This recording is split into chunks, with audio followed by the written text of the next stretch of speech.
তো হাই বন্ধুরা, কেমন আছো? আমি তোমাদের বন্ধু ইজি সলভার চলে এসেছি তোমাদের জন্য ক্লাস 8-এর ম্যাথ সলিউশন নিয়ে।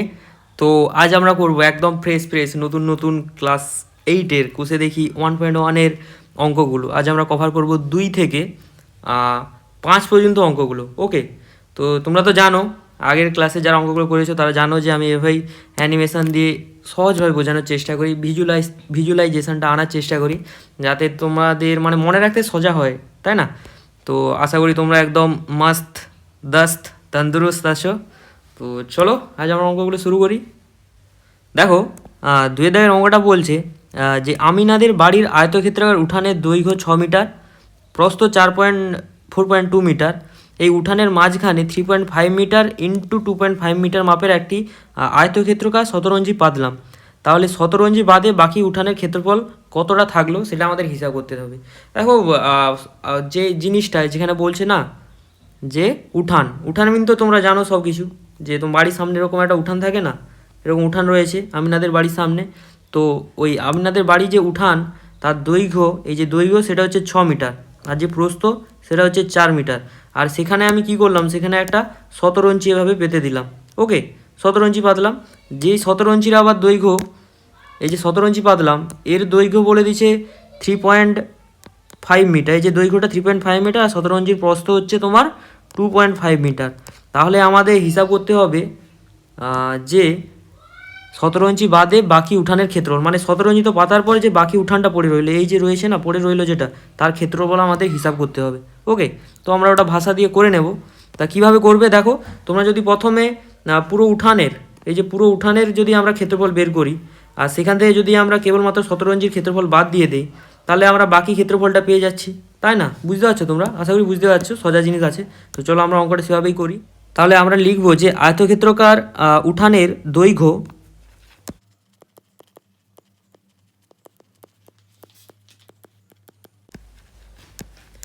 সমান 6 মিটার,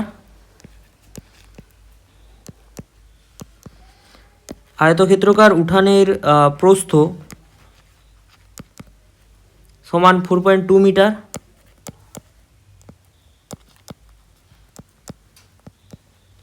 অতএব তাহলে আয়তক্ষেত্রাকার উঠানের ক্ষেত্রফল কত হয়ে যাবে, দৈর্ঘ্য গুণিতক প্রস্থ করলে পেয়ে যাব। অতএব আয়তক্ষেত্রাকার উঠানের তোমার ক্ষেত্রফল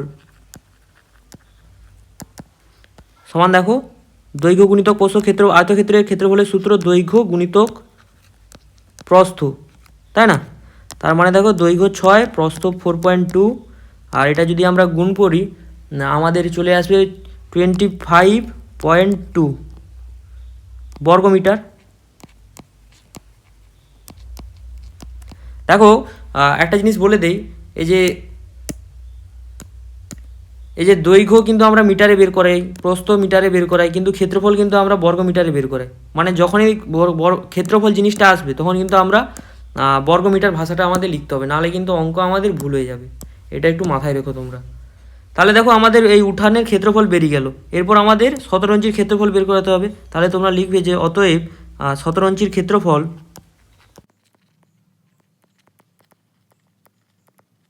সমান, দেখো, 3.5 ইন্টু 2.5, যেটা লেখা ছিল সেটাই, 3.5 ইন্টু 2.5 করলে আমাদের কত আসবে দেখো। আমাদের এটা যদি তোমরা গুণ করো এক সাইডে, গুণটা যদি কেউ না পারো আমি দেখিয়ে দিচ্ছি। 3.5 ইন্টু 2.5, দেখো 5 5-এ 25, 5 5-এ 25-এর 5, হাতে থাকলো 2, 5 3-এ 15, আর এই 2 যোগ করলে 17। আচ্ছা, তারপরে দেখো এক ধাপ ছাড়বো, যে 2 5-এ 10-এর 0, হাতে রইলো 1, 2 3-এ 6, 1-এ 7, তার মানে 5 7, আর 7 1 যোগ করলে 8। আর দশমিকের দেখো এখানে দশমিকের পরে দুটো সংখ্যা রয়েছে, তার মানে আমরা ডান দিক থেকে দুটো সংখ্যা ছেড়ে দশমিক বসাবো। তাহলে আমাদের দশমিকটা পড়বে এখানে, অর্থাৎ অ্যান্সার হয়ে যাবে 8.75। 8.75 কী বলো তো, 8.75 বর্গমিটার, কারণ আমরা ক্ষেত্রফল বের করাচ্ছি। ওকে, আচ্ছা, তাহলে আমাদের যেটা চেয়েছিল যে শতরঞ্চি বাদে বাকি উঠানের ক্ষেত্রফল, তাহলে সেটা আমরা বিয়োগ করে দিলেই পেয়ে যাব। তাহলে তোমরা লিখবি যে অতএব শতরঞ্চি বাদে বাকি উঠানের ক্ষেত্রফল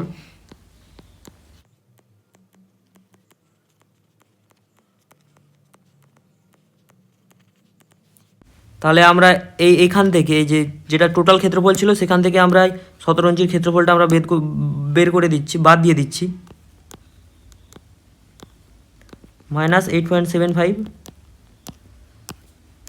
সমান যদি এর বিয়োগটা যদি করো তোমাদের অ্যান্সার আসবে 16.45 বর্গমিটার। এটাই অ্যান্সার হয়ে যাবে। ওকে, তাহলে দেখো আমি বিয়োগটা সাইডে করে দেখিয়ে দিচ্ছি যে 25.2 বিযুক্ত কত 8.75, তাই না? আচ্ছা, এখানে কিছু নেই মানে শূন্য আছে, তাহলে 10 থেকে 5 বাদ দিলে 5, আর এখানে থাকলে 11 থেকে 7 বাদ দিলে 4। এখানে এক ধার চলে গেছে, কিন্তু এক ধার চলে গেছে, তাহলে এখানে পড়ে থাকলো কত 4। তাহলে 24 থেকে 8 বাদ দিলে হয়ে যাবে 16। এই জন্য উত্তর হয়ে যাবে 16.45। এটা তোমাদের অ্যান্সার। নেক্সট 3 দাগের অঙ্কটা কি বলছে দেখো, যে অজন্তা হাউসিং কমপ্লেক্সের বর্গক্ষেত্রকার পার্কের বাইরের চারিদিকে 3 মিটার চওড়া রাস্তা আছে। রাস্তা সমেত পার্কের পরিসীমা 484 মিটার হলে রাস্তার ক্ষেত্রফল আমাদের নির্ণয় করতে বলেছে। মানে এরকম একটা বর্গক্ষেত্রকার পার্ক ছিল, যেই পার্কের কি বাইরে 3 মিটার চওড়া রাস্তা রয়েছে। এরকম 3 মিটার চওড়া রাস্তা রয়েছে। 3 মিটার চওড়া মানে দেখো এই যে এই দূরত্বটা কত 3 মিটার। হ্যাঁ, এখান থেকে এই দূরত্বটাও 3 মিটার। 3 মিটার চওড়া, সব দিক থেকে 3 মিটার চওড়া। ওকে, তো সেরকম রাস্তা রয়েছে। তো আমাদের রাস্তা সমেত পার্কের পরিসীমা আমার দিয়ে দিয়েছে, আমাদের এই পরিসীমাটা দিয়ে দিয়েছে। রাস্তা সমেত পার্কের পরিসীমা এই পরিসীমাটা, এটা আমাদের দিয়ে দিয়েছে, যেটা হচ্ছে তোমার 484 মিটার। আর সেখান থেকে আমাদের কেবলমাত্র রাস্তাটির ক্ষেত্রফল হিসাব করতে বলেছে। তো আমরা কি করে করব? আমরা তবে ছবিটাকে আরেকবার আঁকছি, তাহলে তোমরা দেখো কিভাবে ছবিটাকে আঁকতে হচ্ছে।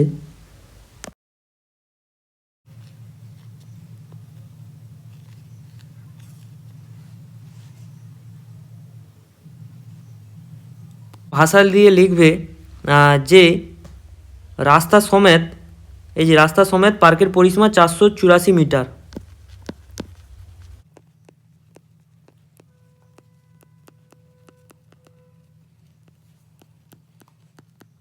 সমেত পার্কের একটি বাহু, রাস্তা সমেত পার্কের একটি বাহু সূত্র যেটা, যে তোমার পরিসীমা ভাজিত 4, আমি লিখে দিচ্ছি, সমান কত পরিসীমা ছিল 484, তাকে যদি আমরা 4 দিয়ে ভাগ করি, একটি বাহু দৈর্ঘ্য হয়ে যাচ্ছে তোমার 121 মিটার, তাই না? তার মানে একটা বাহু হয়ে যাচ্ছে 121 মিটার। তাহলে লিখবে যে অতএব রাস্তা সমেত পার্কের ক্ষেত্রফল সমান কত হবে। দেখো ক্ষেত্রফল কি বাহু গুণিতক বাহু হয়, বর্গক্ষেত্রের ক্ষেত্রফলের সূত্র বাহু গুণিতক বাহু। তার মানে 121 গুণিতক 121 মিটার সমান হয়ে যাবে তোমার, গুণটা যদি এক সাইডে করে দেখো হয়ে যাবে 14,641 বর্গমিটার।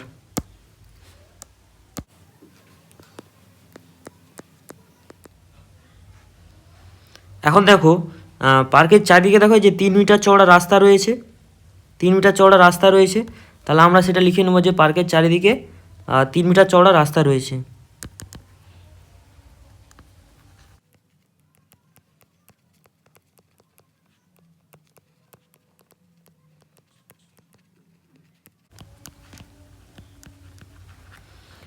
রয়েছে আচ্ছা, তাহলে শুধুমাত্র পার্কের দৈর্ঘ্য কত হয়ে যাচ্ছে দেখো, শুধুমাত্র পার্কের দৈর্ঘ্য এই 121 থেকে আমরা এই 121 থেকে আমরা এদিকে 3 আর এদিকে 3, দুই দিকে 3 3 বাদ দিয়ে দেবো, 6 বাদ দিয়ে দিলে আমরা শুধু পার্কের আমরা তোমার দৈর্ঘ্য পেয়ে যাচ্ছি।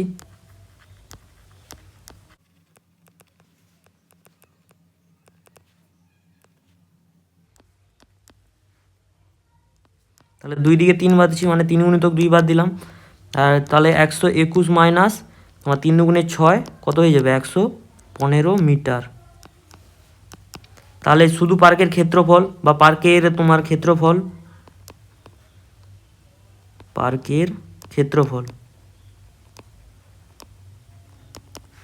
দেখো ক্ষেত্রফল কি বাহু গুণিতক বাহু, অর্থাৎ 115 গুণিতক 115 বর্গমিটার সমান হয়ে যাবে, গুণটা যদি এক সাইডে করে দেখো তোমরা পেয়ে যাবে যে 13,225 বর্গমিটার। এটা তাহলে পার্কের ক্ষেত্রফল। তাহলে রাস্তার ক্ষেত্রফল কি, আমরা মোট ক্ষেত্রফল থেকে আমরা যদি পার্কের ক্ষেত্রফল বাদ দিয়ে দিই আমরা রাস্তার ক্ষেত্রফল পেয়ে যাব। তাহলে আমরা শুধু রাস্তার ক্ষেত্রফলটা লিখবো যে রাস্তাটির ক্ষেত্রফল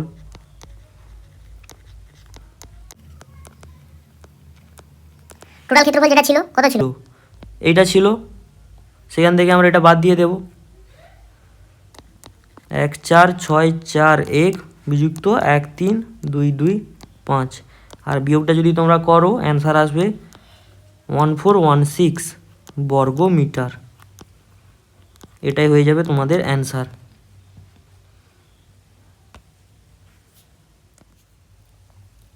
চলো চারেরটা দেখো।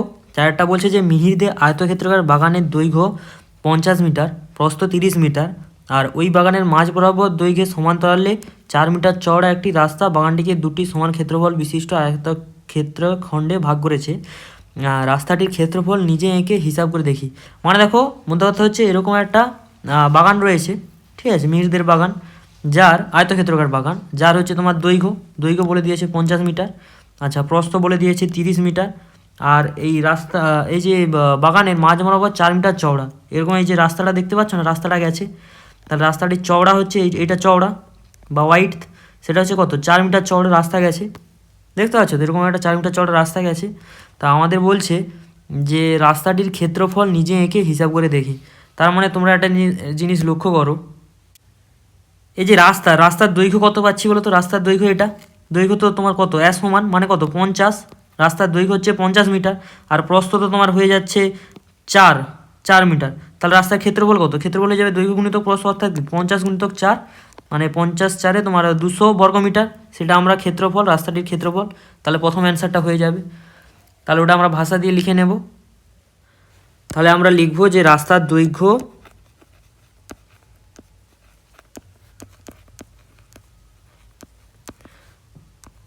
পঞ্চাশ মিটার, রাস্তার প্রস্থ 4 মিটার,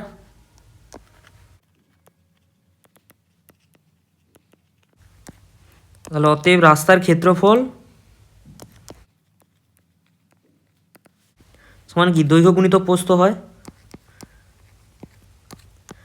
মানে 50 গুণিতক 4, 5 4 20, অর্থাৎ হচ্ছে তোমার 200 বর্গ মিটার।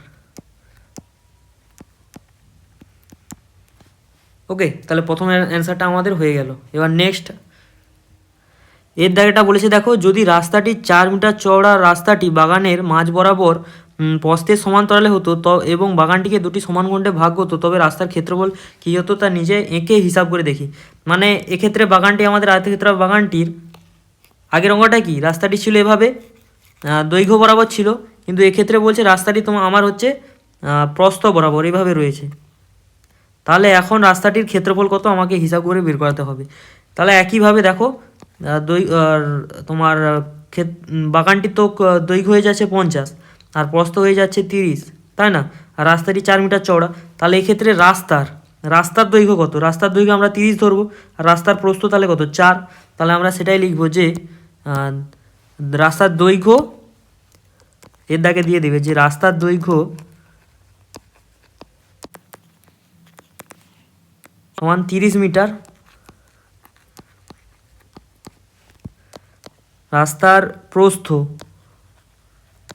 সমান 4 মিটার, অতএব রাস্তার ক্ষেত্রফল,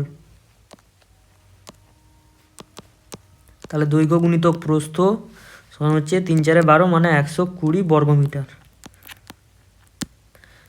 ওকে, তাহলে এর দাগের অ্যান্সারটা আমাদের হয়ে গেল। আর বিয়েরটা বলছে যে যদি মিহিরদের বাগানের মাঝ বরাবর দৈর্ঘ্য প্রস্থের সমান্তরালে দুটি রাস্তা থাকতো, তাহলে মিহিরদের বাগানকে 4টি সমান খণ্ডে ভাগ করতো, তখন রাস্তার ক্ষেত্রফল কী হতো আমাদের হিসাব করতে হবে। মানে এক্ষেত্রে আয়তকার বাগানটা এভাবে আছে, ওকে, তা দেখো দৈর্ঘ্য বরাবর তো রাস্তাটা ছিল উপরন্তু আবার প্রস্থ বরাবর রাস্তাটা আসলো, তাহলে এখন কি ডবল রাস্তা হয়ে গেছে। এখন এই রাস্তার ক্ষেত্রফল কত সেটা আমাদের হিসাব করে বের করাতে বলেছে।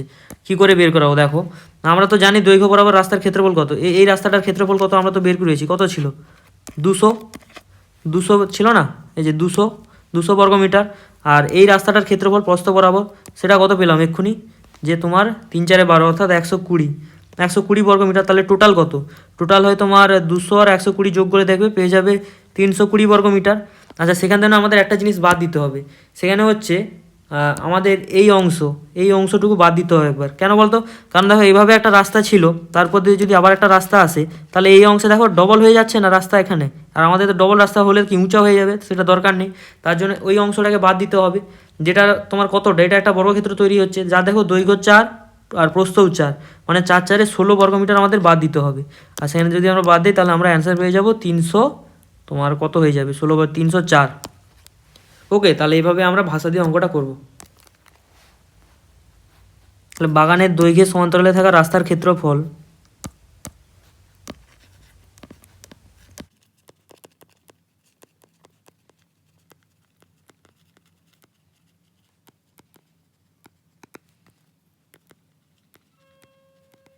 সমান 200, যেটা আমরা পেয়েছিলাম 200 বর্গ মিটার। আচ্ছা, বাগানের প্রস্থের সমান্তরালে থাকা রাস্তার ক্ষেত্রফল, যেটা আমরা পেয়েছিলাম 120 বর্গ মিটার। অতএব রাস্তার ক্ষেত্রফল হয়ে যাবে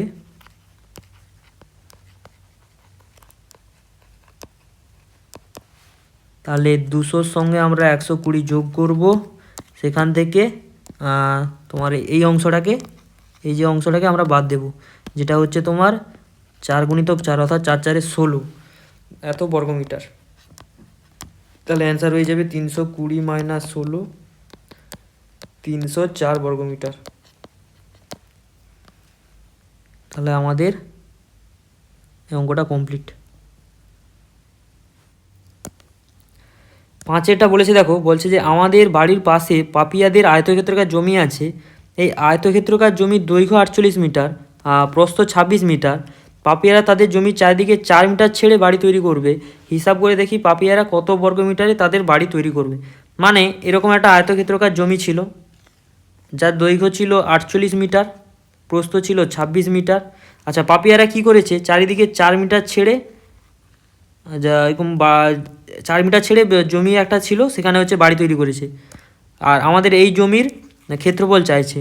ওকে, 4 মিটার ছাড়া মানে কি, তোমার এই অংশটা 4 মিটার ছেড়েছে, এখানে 4 মিটার ছেড়েছে, এদিকে 4 মিটার, মানে চারদিকে এরকম করে 4 মিটার 4 মিটার ছেড়েছে। ওকে, তো আমাদের চাইছে যে এই জমির যা মানে যেখানে তারা বাড়িটা তৈরি করবে সেই জমির ক্ষেত্রফলটা চেয়েছে। তার জন্য আমাদের এই দৈর্ঘ্যটা বের করাতে হবে। এই জমির দৈর্ঘ্য আর জমির প্রস্থ বের করালে আমরা পেয়ে যাব। কী করে বের করাবো? দেখো, এই টোটালটা তো ছিল 48 মিটার, আর এদিকে 4 মিটার ছেড়েতে এদিকে 4 মিটার ছেড়েছে, মানে টোটাল কতটা ছেড়েছে? তাহলে 48 থেকে যদি আমরা দুদিকে 4 4 8 বাদ দিয়ে দিই, মানে 4 × 2, মানে 8, যদি আমরা 48 থেকে 8 বাদ দিলে কত? 40 পেয়ে যাবো। তার মানে আমরা দৈর্ঘ্য পেয়ে গেলাম 40। আর প্রস্থর ক্ষেত্রেও সেম, দেখো এদিকে 4 ছেড়েছে আর এদিকে 4 ছেড়েছে, তার মানে আমরা 26 থেকে যদি আমরা এদিকে 4 আর এদিকে 4 অর্থাৎ 8 বাদ দিয়ে দিই, তাহলে আমরা পেয়ে যাব হচ্ছে তোমার 18। তাহলে প্রস্থ হয়ে যাচ্ছে 18। এভাবে তাহলে আমরা ভাষা দিয়ে অঙ্কটা করব। আর আমরা যদি এই দৈর্ঘ্য প্রস্থকে গুণ করে দিই, আমরা কি ক্ষেত্রফলটা, এই জমির ক্ষেত্রফলটা আমরা পেয়ে যাচ্ছি। হলো? তাহলে আমরা ভাষা দিয়ে লিখব যে আয়তকার জমির দৈর্ঘ্য 48 মিটার, আয়তকার জমির প্রস্থ 26 মিটার। তাহলে পাপিয়ারা জমি চারিদিকে 4 মিটার ছেড়ে বাড়ি তৈরি করবে।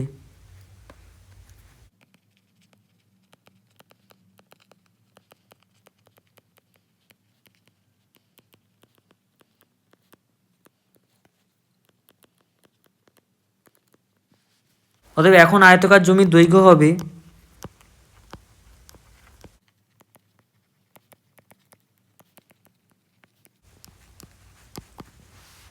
তাহলে দেখো 48 মাইনাস 2 দিকে 4 4 বাদ যাবে, মানে 4 × 2 অর্থাৎ 8 বাদ যাবে। তাহলে 48 থেকে যদি 8 বাদ দিই আমাদের হয়ে যাবে 40 মিটার। এখন আয়তকার জমির প্রস্থ হবে সেম, 26 থেকে আমার দুদিকে 4 4 8 বাদ গেল, তার মানে হয়ে যাবে তোমার 18 মিটার। অতএব এখন আয়তকার জমির ক্ষেত্রফল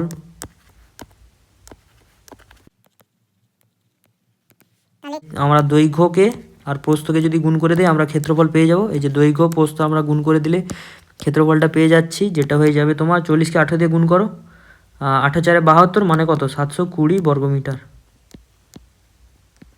তাহলে তোমরা লিখে নেবে যে অতএব তারা 720 বর্গমিটারে বাড়ি তৈরি করবে।